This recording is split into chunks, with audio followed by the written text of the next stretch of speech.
Bakit siya nandito? And now, she's a Diamond 3-star.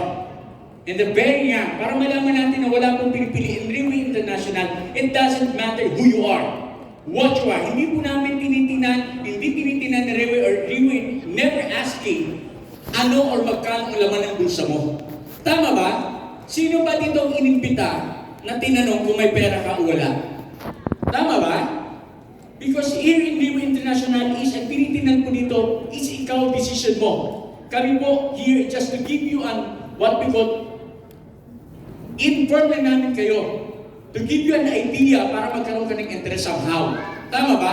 Or rather not to convince you to do this but somehow to influence you.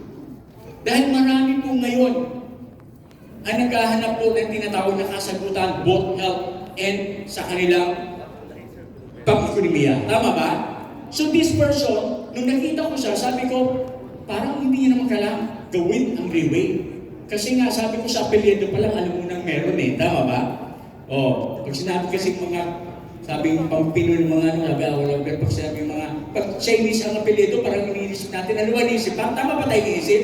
Pag sinabi ng check, mali daw. May isang check nagsalita. No, but kidding aside, honestly, nakita ko siya. Maganda naman yung pamumuhay nila. Pero ang maganda niya, dahil ang dahilan talaga is about her mom na nagkasakit. But hindi doon natapos. Talagang na-inlove pa siya ngayon kay Railway. And now, hindi ko na po papatagalin. Please help me welcome our Diamond 3-star, Ms Chiong.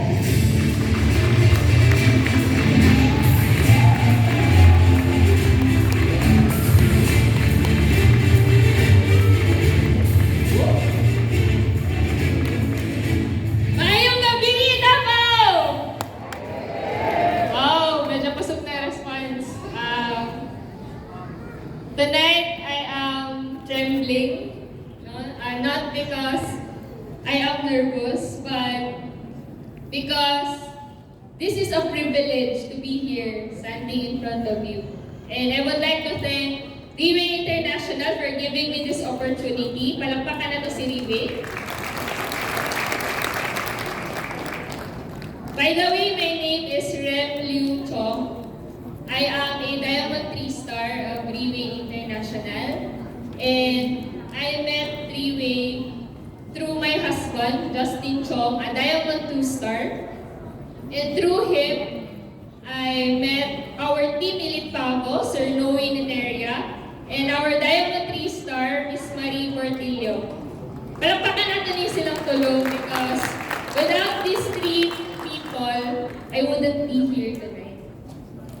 And actually, katong ginaingon ni Sir Larry no na we are, I cannot say no na rich family. No, we are not rich. Hardworking lang siguro ang ako family. Tonight, I would like to share with you all my story.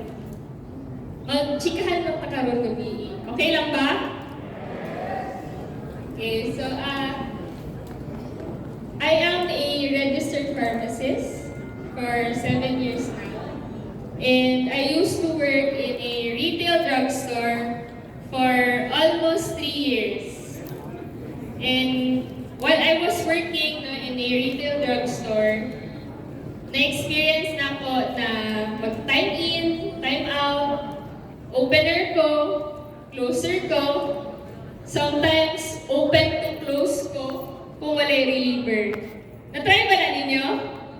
Kung walay relievo, diba? Usahay, pwede po ko security guard, kaya ako tagsarado. Usahay, ako ang cashier sa pharma. Usahay sa grocery. But, katutanan ng mga experience, gina-treasure na po to. And, na mga times na kapag performer ka in a company, di ba tendency pala is bibigyan ka ng mas maraming trabaho. Bibigyan ka ng mas maraming workload. Masyadong ginano. Di ba? However, pag mas maraming workload, it doesn't mean na mas malaki ang sahod mo. And may nakapagsabi sa akin, sabi niya na, di ba kalugi, Ana? Mas daghan kag trabaho, mas daghan kag reports. Pero the pay is still the same. The benefits are the same. And I told him, I didn't look at it that way. I looked at it na I am learning, experience, and I love my job. It's my first job. And so, mas na-appreciate ako ang company kay not because they're giving me more workload, but I see it that they entrusted me with more workload. So, inato ko daw yung mag-isip pa. And so, I continued with my job, no, and after around 2 years, nangarap ko to be promoted. And there was an open position as a managerial position. And i-check na po what are the qualifications to become a manager.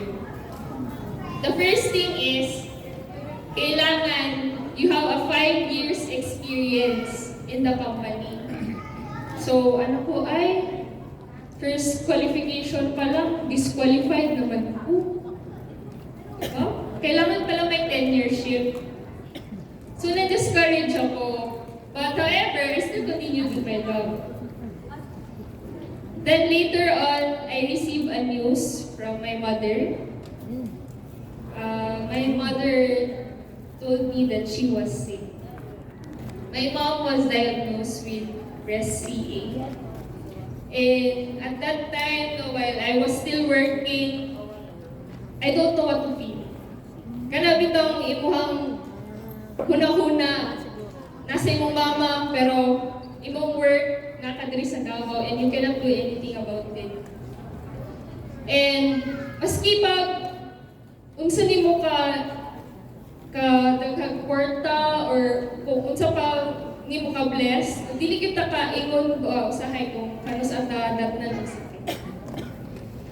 And at that time I questioned why my mom? Diba? Pero grabe ko ang sacrifice ako mom. No?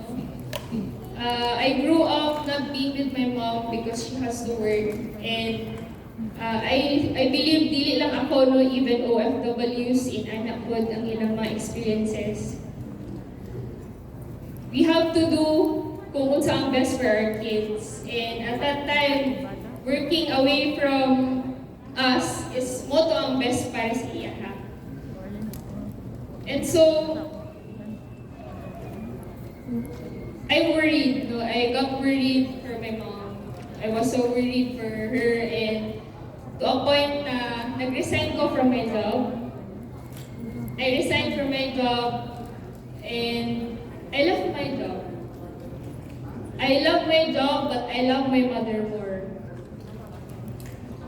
And kabalo mo anang, di ba, if mag-resign ta, the company will replace us. Anytime they can replace us. Pero my job as a daughter to my mom, to be a good daughter, that I cannot replace. And isa lang atong mama, di ba? Isa ba na iduha ka mama? Aside sa lola, diba? That's different. And so, I took care of my mom. I accompanied her sa talent check-ups. I went with her sa iyang journey sa nagpa-surgery niya. We went to Manila para ma-assure lang yun na okay ang surgery. And mind you, being hospitalized in Manila, first time na ako na-try na ma-chargean me every 30 minutes in the recovery ward, 9,500. So, ako, I was hoping na makamata din akong mother because 9,500 every 30 minutes in the recovery ward. It was a hospital in Makati. And so, nag-decide me na we will not get a room in that hospital because it was so expensive. And pwede lang man daw, according to the doctor, pwede lang daw na mag-recovery kami sa hotel. So, nag-staycation me. in a hotel in Makati because we cannot fly back to Davao since kailangan pa ma-remove ang drainage after a week. So we stayed there, and while I was there, na-realize na po na tanan man di no, dili tayo mortal ba na tanan ta pwede day hapon magkasakit.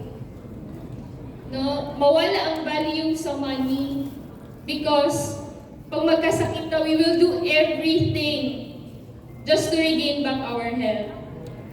And na-realize na po, dili ko gusto mag-work so hard just to put all my money in the hospital bills.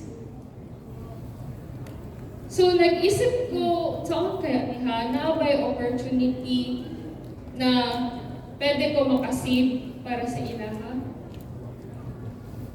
And at that time, no, dili lang ako ang nag-sacrifice, but also tanan sa mga family members also nag-sacrifice. Because I believe if isa sa to family member na magkasakit, tanan family members affected. Diba? Murag kita po tanan nagkasakit po ta. Na-feel ba na ninyo? So at that time, hindi lang physical care ang kailangan sa akong mom, but also emotional care.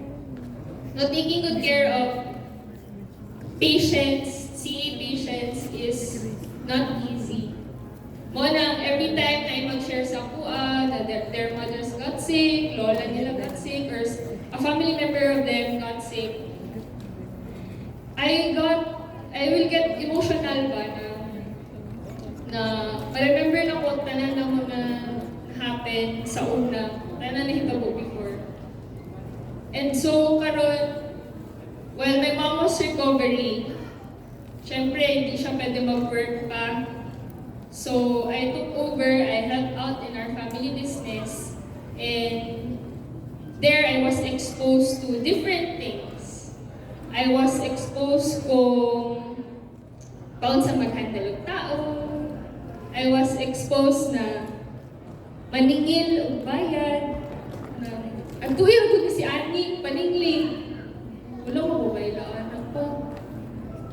Mga anak ba? And there are times na I do not like how things are done. But since my boss is my father, I cannot do anything about it. Because, syempre, di na mo pwede awayan yung papa good na nino. Diba? And you cannot demand for a salary to your dad because basig paninglong ta sa pagpadako sa toa. Diba? Lain po. And I think of it as help na po also to them. So when I was there, nakita na ko, isod man din magpadagan ng negosyo. Dili jud na din. Because you're handling people, magpasweldo kang tao, and no matter how much you are good to them, no matter how much you give benefits sa ilaha, if naalam kay dili mahatag na kailangan nila, there's a possibility basing madole pa ka. Diba?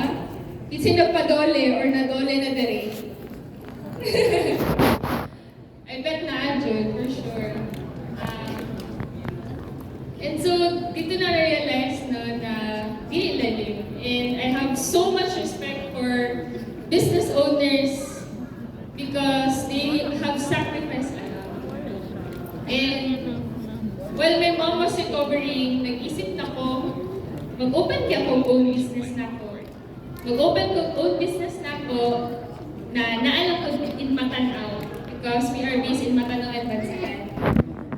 So what if mag-open ko pharma since I'm a pharmacist? Diba Sir Alan? typical na pharmacist thinking. And at that time, nag-search ko and I found out na na-open for franchising na pharmacy. It was worth 2 million. And upon checking, i-calculate na po, i-compute na po. Apart from that 2 million, if I pay that 2 million outright, ang ang makuha na ko is 2 million worth of products and their system. Walang pa-appeal ang rent, walang pa-appeal ang electricity bills, water bills, walang pa-appeal dito ang salary sa staff. So, ano po, murag lisod man. No? Upon computing it, is it worth it ba? To try to invest on this? Murag, I was hesitant. And aside ato, ako ang time. My time, because as a pharmacist, I have to be there. Okay, what if na-inspector? Penalty ko, no? Wala ko dito. Diba? So, mas dili ko kalihok. So, basig mas maglisod ko in the future if na ay mga unseen situations na kailangan ako i-attend to. And so, I put it on hold. And kana bitong pag kung kalusaan na kay gusto buhaton, na ay mo babag sa imuha. Katay man na, kada mo nagsumugod ka sa panahon ba? And at that time, no, that was a year already after my mom's operation. We had her checked again. And upon checking, sa ultrasound, nakita na nag-thickened ang endometrium niya. So, I was really sad, no, kanang na-shaken na po akong faith ato ba? Na, dyan naman po ni, diba, nagpa-Manila pa ta, tapos naanak po ni. And so, the doctor told us na your mom needs to undergo another operation again. However, this time, wala na nisugod ang mom. Ano siya, wala pa mga symptoms. I'm okay. I can still work. And so we trusted her. We trusted with her instincts. Not knowing na ginatiis na lang po niya. She is feeling something na pala inside of her that she's not telling us because she doesn't want us to worry. I think ana gid ang mga mama, no? No? Kanang unahon gid nila perminti ang anak kaysa ilang sarili. No? Palakpakan na to mga mama, babe. I wish my mom was here. So at that time, I got worried and hindi siya gusto magpa-surgery. Pero God works in mysterious ways na i-introduce ang premium placenta to us by Ms Chiong, my husband. And na-meet na ko sila Sir Noe and Ms Marie. Sila ang nag-explain sa ko sa product. At that time, I was still skeptic about the product because of course, as a pharmacist, I wanted to be sure that the products that I endorse is safe. So, wala pa ko ni palit. No, nag-attend pa ko mga online Zoom, online meetings, because at that time, it was pandemic. And wala mi nakaka-second opinion ato, wala mi nakabalik sa Manila because it was already pandemic, 2020. And while I was listening to the online Zoom meetings, wala akong kabalo, my mother was also listening. Atik-atik limpyo, atik-atik hugas plato, multitasker na minaw di siya. And then one time, di ana siya, palitiragod ko ana. So when she said, na mo palit, sa kong may, ay, basig na ano, gibati ba? Lahing na gid siguro ni. So I immediately went to Davao. I bought one set, idala na ko sa iyaha. And first night pa lang ni, she experienced healing manifestations. Then sakit iyahang diriya. And at that time, siya na, pwede balik ni? Sakit jud kaya ko ang tiyan. Dili na ko ani, uy, ibalik na lang ni. Ano ko, biyahe na ako from Davao to Bansalan para sa imo. And, dili naman na ito pwede ibalik. Diba? Walang mahingana. And, kato na time, I was worried. So, chat na ko si Ms Marie. Naku, Ms Marie, what is this? My mom is feeling uneasy with her stomach, upset yung stomach. And she told me na that's normal, that's healing manifestations, temporary lang yan. And true enough, the next day, nawala with ang pain. Temporary lang din siya. She continued taking fertile placenta, and after 6 months of taking it, nagpa-check up to me again to be sure. No, mahirap na kasi. After 6 months, upon checking sa ultrasound, hindi na thick ang endometrium niya. And when we asked the doctor if she was advised pa rin to continue with the operation, the doctor said, no need for operation, just continue what you are taking. So, palakpakan na sa placenta. I was so amazed with fertile placenta to a point that I am here right now. No, kanang, what is this fertile placenta?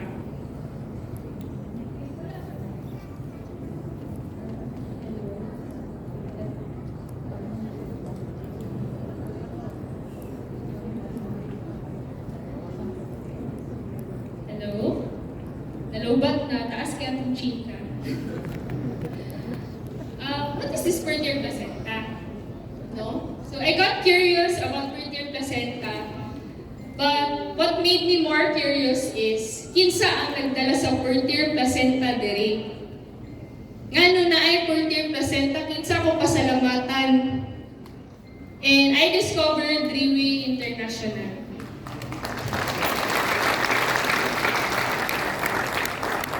Riwi International is in the market, the global market for 14 years already with one product. Sa gingon nila Sir kanina. And kato na time, dili pa kayo sure to be in this business. Because direct selling or MLM for me is very new to me. Very foreign siya ba? I have no idea what is this all about. Okay, sanay lang ko as employment, sanay lang ko as traditional business. But as I take a closer look at Riwi International, no, they are changing lives.